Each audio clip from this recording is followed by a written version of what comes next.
Furious Driving, proud to be supported by Diamond Bright, protecting, cleaning and caring for the Furious fleet and for yours, with 10% off using code FD10. Follow the links in the description below. Hello and welcome to Furious Driving, and today we're back on Hippo the Freelander again. And today we're finally going to try and diagnose and resolve the sound of gravel in the axles and make this thing actually pleasant to drive again, so we can take the thing camping, because, well, we've got jobs for this car to do and it's not drivable right now. So after the last video, when we put the car up on axle stands in the air, ran it in gear, wheels turning up in the air, we found that there was no sound from any of the axles, the wheel bearings, but you could hear a sound in the middle of the car. And so that, and the many comments on Twitter, on Facebook, and of course on the video, all do point to everyone's common experience of that being the prop shaft carrier bearings, which are a really common fail on these cars, so it's no surprise it's gone. So today we're going to get this thing up on the trusty, and by trusty I do of course mean ancient, rusty and very dubious car ramps. Get the prop shaft off and whack some new bearings on there, and hopefully we'll have a quiet and pleasant to drive Freelander again. Now, while working four-wheel drive can help keep you safe in adverse weather and driving conditions, it can do nothing to help keep you safe online. For that, you need Surfshark, because it doesn't matter how far you can drive off-grid into the wilderness, your internet self is still vulnerable to cyber attack, identity theft and all manner of bad stuff. Surfshark is a VPN, it's a virtual private network which masks your online activity even from your own internet provider, keeping you and your data safe. So if, for example, you're logging onto public Wi-Fi, end-to-end encryption means no one can find out important things like how much you've spent fixing a Freelander this month, or whatever else you want to keep private to yourself, you know, trivial stuff like bank details and passwords. If, and I know this is a long shot, your cheap Land Rover makes it to a faraway land and you want to binge watch your favourite show from the comfort of your roof tent, you can change your virtual location to tell your streaming service you're anywhere in the world that suits you, and you can shop the best deals across international sites as if you were there. Now, Surfshark also have an add-on security combo including Surfshark Alert, which monitors your personal data for possible security breaches and sends real-time alerts helping you protect yourself from identity theft. So hit the link in the description below to try it for yourself. Use my code FURIOUSSHARK to get an extra 3 months free, and it's risk-free with a 30-day money-back guarantee. Now let's get on with fixing this thing. Right, lying underneath here, having a look at these two bearings, which are the things which actually failed, one here and one here. This one, you can see the state of the rubber all around it. Yeah, that's clearly absolutely trashed, so that's why that's making a horrible grinding noise, I'm imagining. There's no play or anything when it's on the ground, but if that is the state of that rubber bearing, that's going to be, well, noisy and unpleasant. I had a look online and it said there were just 3 bolts to undo on the end to undo it, but that looks like an awful lot more than 3 to me. Right, I've had another look online, and yeah, this is the correct number of things. I've brought out to the car so far onto the car because it's just started raining, because of course it has. It wouldn't be me working on a car if it wasn't raining, would it? So I'll quickly bulldog these things up, and likewise I will do these ones here, because that will need to be undone shortly. Okay, but don't come with shortly. And what I'm now realising, yep, that's a 10, and actually not even horribly tight. Wow. Okay, let's just nip them up for a moment. At least we know these can be undone again without too much hassle. This was all changed. Oh no. A crusty exhaust pipe. Oh, for crying out loud.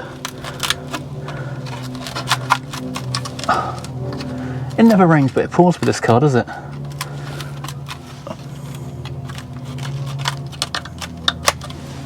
Marvellous. Do you know what? Just considering how well everything else has gone over the last couple of days, I'm going to take this plastic trim off just here and just see what the situation is on this other sill, because if that is holding disgustingness, I think I might have to stop the entire project. Right, off it comes.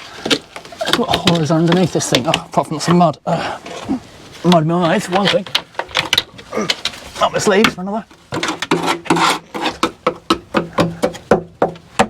It's crusty, but I think hopefully not fatally crusty. Oh, oh no, there's got a hole in it. Oh, for God's sake. course there's another blooming hole in it. Oh wait a minute, maybe that's, I think it might be intentional. That's not a hole, it's an actual intended hole, so that's a relief. I thought the car was basically scrap. No, okay, fine. Oh. That could have been a lot worse, but at least it's solid metal, and I'm glad to have taken that hideous rust trap off there. Right, now I've doused this in Bulldog, I've had a good look at these bolts. It turns out I've got completely the wrong set of tools out for this job, because it's not regular 6 or 12 sided sockets, it is all Torx stuff. And I have got one, well in fact no, I've got 2 E12 sockets. I've got 0 E10s, so I had to go down and buy one. There's E10 at the front and E12 at the back. So what I'll do is I'll start undoing the E12s. Hopefully the Bulldog will have done its business. I need an extension bar, probably. Oh, actually, thankfully, yeah, as I said, this car was dismantled not that long ago, and all this stuff was replaced not that long ago, so it's actually coming apart really easily. I need a spanner, I think it's a 15. Right, okay, so we've got the T10, E10, so not T10, and a 13mm spanner, so hopefully we can get this thing to come undone, wow, really easily. As I said, this was all undone not that long ago, actually. I'm guessing probably about 2 years back. Last owner but one, changed the VCU and all that stuff. All that good stuff, as they say. Now, some people have said that you need to mark up the position of the prop shaft against the differentials because it's all weighted and balanced. But I don't believe it is. I believe the prop shafts on these cars are weighted and balanced off the car, and so it's not relevant. All right, last one. I actually maybe can do this without rotating the drive shaft. No, we can do this in one place. That's one good thing about 4x4s and things, is there's so much ground clearance. All right, these ones on the back, E12 and a 17mm, only 4 of them, but boy are they tight. I'm having none of this coming undone business. Let's try a bit more additional brute force and ignorance. Let's get uggering. There we go, that's better.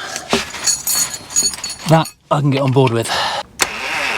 If anyone's about to comment, oh, you shouldn't go in with an ugger on these things, you might damage the head or the thread, wouldn't really be an issue because you can buy these bolts new for about £2 off Rimmers, and then I'm getting new hardware put in, so wouldn't necessarily be a bad thing. Where's my magnetic tray gone? There we go, right by my face. Literally by my head. Oh, I am going to have to jack the car up because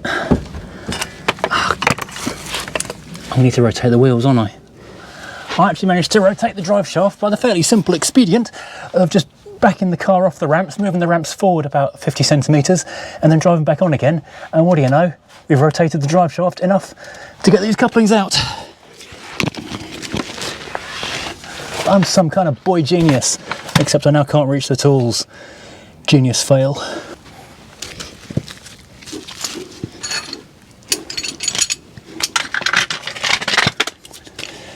And it's raining again and my feet are getting wet. Right, job done. That's the back end undone.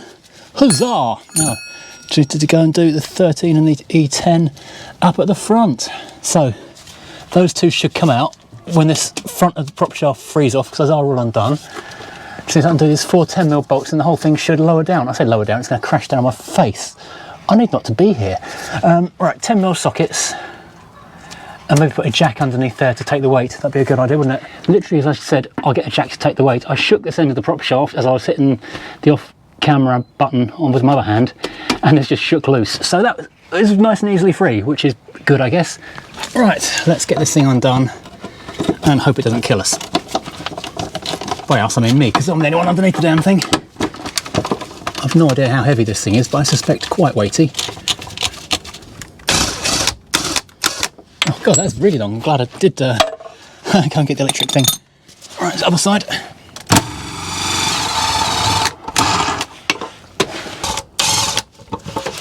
Let's not do this all the way out. Then we can lower the jack down a touch. And down it comes. We should probably try and free off those 2 front bolts now. Right, a little side tap with the side of a hammer was enough to free those off.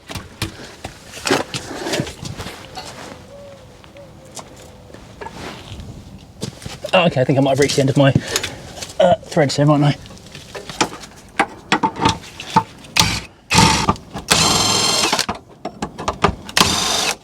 Two down. Let's see. Oh god, that's free now. Let's let this thing down gently. Gently. I can't turn it without. I need 3 hands for this. Okay, so the car is now separated from the prop shaft. Got a nice big open area where it was. It's very heavy indeed. So how am I going to get this out without dragging it across this hard gravelly floor? Well, easy. We're just going to drive the car away and leave it where it is. Right, so now we have the prop shaft alone on the ground. That's where it couples up to the front of the car. That's where it couples up to the rear diff. That is the VCU, the thing that actually controls drive to the rear of the car or not, which hopefully is not broken. This thing, oh, don't know if you can hear that. Doesn't sound too bad, but is quite audible. Oh, this one though, oh, look at this one. Yeah. That one is the source of all of our unpleasant noises. So what we need to be doing next is ordering a new pair of these things, which aren't expensive. Look at the wiggle on that. That's not great. These I think you uncouple from there, a tag inside there, you undo those bolts and those bolts, and then big old hammer gets these things off. Right, I'll take the car for a quick test drive as well, just to sort of double check that the sound has gone. Right, let's run this thing up the road and see if it still makes a terrible noise, because that will 100% confirm whether or not we've got broken gubbins or not. Well, what can I tell you? The horrible grinding noise has gone away completely. It is, well, it's as silent as a 2-litre BMW diesel from 25 years ago can be, which is actually not as bad as you might imagine. It also feels an awful lot more sprightly, because it felt like there was a lot of drag in the drivetrain before, which, having driven quite a few Freelanders, it shouldn't have.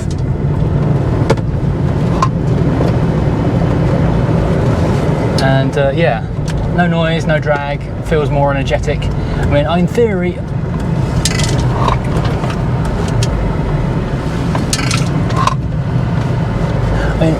in theory, I could actually drive the car like this, not forever, but that would completely defeat the object of having a 4-wheel drive vehicle, which is the point of having this car at all.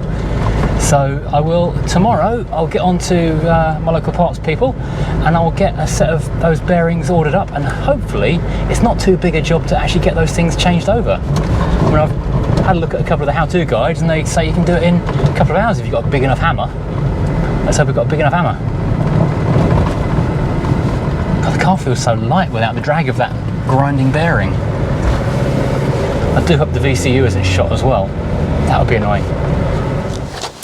Right, now this is one of the things that should, in theory, really, really easy. All I need to do is get a 17mm spanner inside here and undo this nut on either end. I have marked up both ends, oops, of the interior bit of the VCU, the prop shafts, because this is all balanced, it's got to go back the same way. All I've got to do is undo it, and then a couple of turns, and it'll let this lock-tab washer thing slide out, and the whole thing should just wind apart. I'm sure though it won't be that easy. This is a job I think I need a vice for, but the vice is at the other end of the Mercedes W123 and is not even slightly accessible. Oh yeah, I think there used to be a lock tab on that, but I can't see it anymore. I need the vice. I think the vice is becoming non-negotiable at this point. Oh right, so hilariously, this came undone without the camera rolling. I thought it was recording, but it wasn't. I'll just run back through what I did. You have to put the 17mm spanner in the hole, undo it enough times, which is about half a dozen turns, until this thing is loose. There's a small lug on it, so you have to pull it out slightly and then feed it out. Then this just slid straight off with no bother whatsoever. This actually feeds over the top of that, and this washer thing is what holds that captive in place. Now, some of the guides I read actually said if this old flange thing is in good condition, just leave it because it's too much aggravation to remove. But this one is a bit rusty around the edges, and it's kind of wonked as well. It is on the wonk quite a lot. So let's just get this old one off.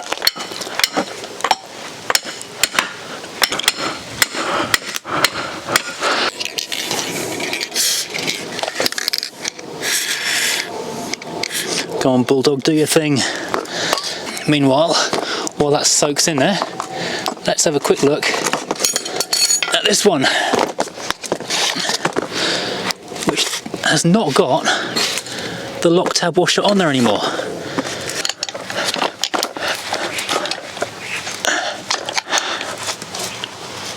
Go on, turn. Ow.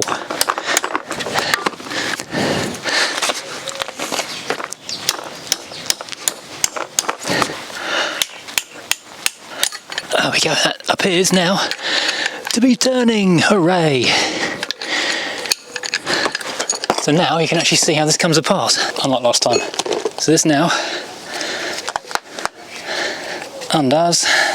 Okay, so the lug on the back of it comes free. This then should slide out, but it won't. There we go, that's free. There's the lug that holds it captive, and there's the remains of a lock tab washer in there, but it looks like it was pinched in, so that's why the bolt wouldn't turn. This should then slide out over. The bolt stays put, and this should stay in there. Naturally, it won't. Oh, that comes off easily there. Fine. Do you know what? I think I need a hub puller for this, because this is not coming off at all.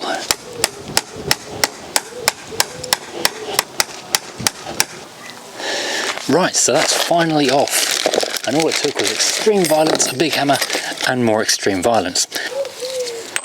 You need a 27mm deep socket to tap the new bearing on, but I'm not quite sure how you get the new little washery flange thing on there as well, because that's quite hard to get on. Right, so comparing the old one, which I marked up with an arrow on it to show how it all fitted together, the big open face of that goes that way around. So we've done the same thing with the new one.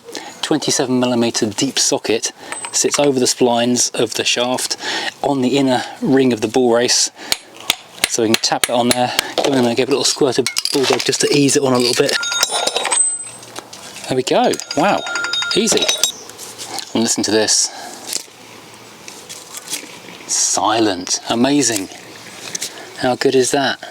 Right, finally we can tap on these little washery things onto the drive shafts using a 32mm socket. Could do a 34 to be honest, but we'll have to make do with what we got. I think that lines up like that. I think it does, yep. Right, so that slides on there, and I've popped a tiny bit of lithium grease on there as well. And we want to spline over actually.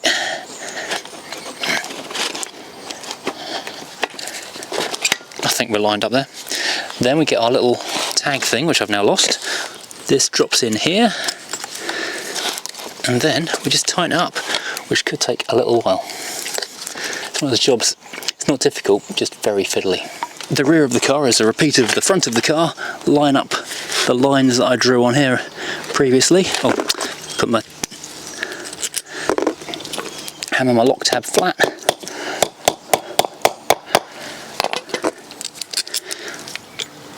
Just turn that in a couple of turns.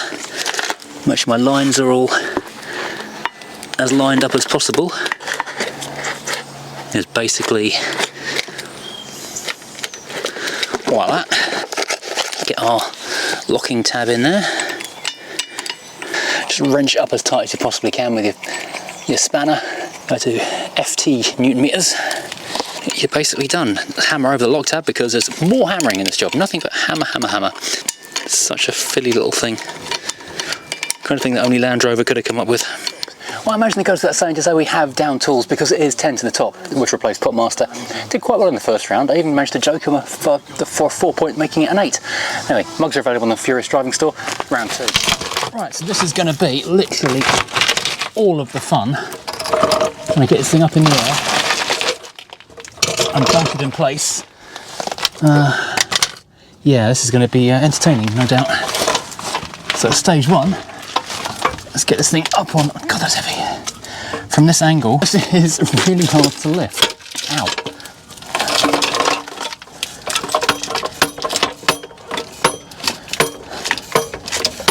Hopefully that will clear the exhaust, which I suspect it might not. I might have got a the wrong way around and have to start all over again. Yeah, I'm going to start all over again. Obviously. Ouch. This is really one of those jobs. What you actually need is a transmission jack. But that also requires a 4-post lift, neither of which is a thing I have. So this thing isn't that heavy to lift when you're stood alongside it.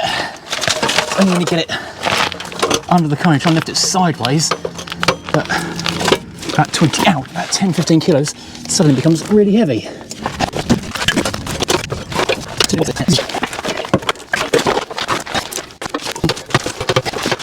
There you go. Got one bolt in at least, it'll keep it in the right rough vicinity. There we go. That's like half the battle right there. Now, just need to do the heavy end as well. So with a freely rotating thing hanging from the sky, it will happily freely rotate at the wrong moment and dump the fixing you need on the floor. I can't actually find the 4th bolt now, but you know, we're 3 down.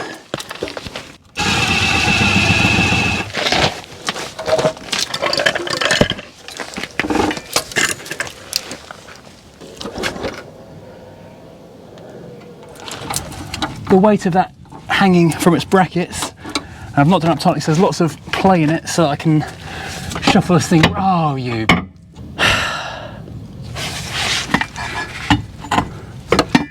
Maybe I'll put the back end in right now, because at least that will reach and I can figure everything out afterwards.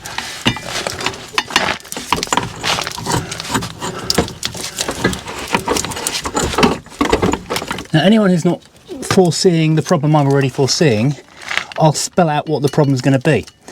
Because the car has moved in the meantime, the holes are no longer going to line up front to rear, which is going to make lining everything up really entertaining. Because I can't turn the front wheels while the car is up on ramps.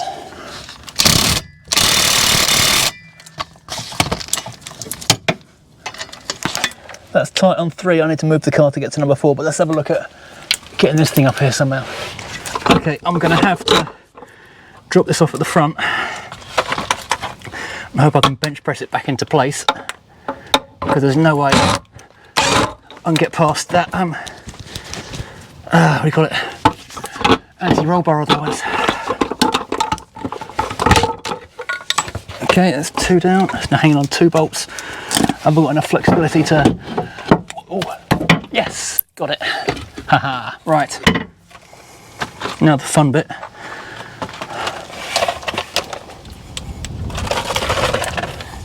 One.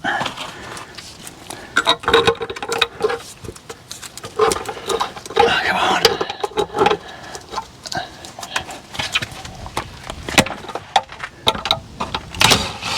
2. Okay, good. Excellent, right. Oh, not excellent, because I've not got it into the cup of the thing. Oh, for crying out loud. Okay, down we go again.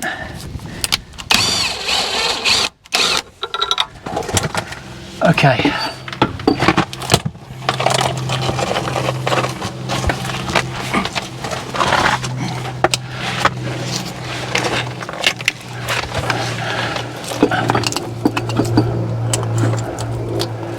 Oh, it's the morning Spitfire. Must be about 11 o'clock.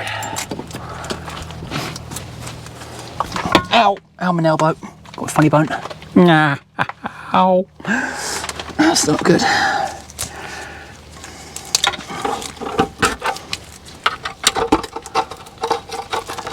So I've got 1 bolt in the front, 3 bolts in the middle. Now I can put these things back. Hooray, the thing lined up, which is not what I was expecting at all. I was really thinking I was going to have a massive battle on my hands here of, you know, juggling the car back and forth to try and make it all just kind of work together somehow. Ah, relief, it's all finally going back together. And after that attack, trying to get it all to fit, I'll be amazed if this doesn't have any vibrations or anything in it.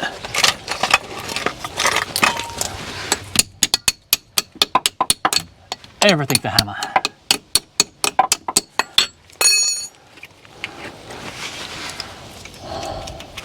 Brilliant, that's all 6 in. Just got to tighten them up, which is frankly amazing. So there we are done. The prop shaft is back in its proper place under the car. I've even gone as far as putting back the front sump guard thing, which I'd left off after the gearbox months ago, because I was planning to get a complete new fixing set, and now I've remembered why I didn't do it previously, because I was going to get a complete new fixing set. So I've put it on exactly as it was before, with quite a lot of cable ties. But no, it's fine, it's there. But the car is now done. All it's left to do now is take it down the road for a test drive and see if it makes any grinding noises, feels like there's any resistance or any vibration, and hopefully, fingers crossed, touch wood and all that kind of stuff, will be okay. Well, what can I tell you? I've got no vibrations or anything like that at all. I can feel more drag in the transmission than I did when it was two-wheel drive only. But what I can hear is at low speed. Let's get it down to about 20 miles an hour. Turn the fan off. There is noise from under the car. It's nowhere near as bad as it was before, but there is still a sound. And the question is whether that's a noisy VCU, a failing VCU. It shouldn't be a failing VCU, it's not very old. Or is that just a noise those things make? Will they always make that kind of sound and I'll always have to live with that? I'll put a few miles on this, I think, in the next few days and see what happens. I don't want to get massively paranoid and start panicking that there's a problem with the car and it's just something that they all do, and it's a while since I've driven one with all the sort of radio and everything quiet. But here I've got the fans turned off, I've got the radio turned off and the windows up, so I can't hear anything.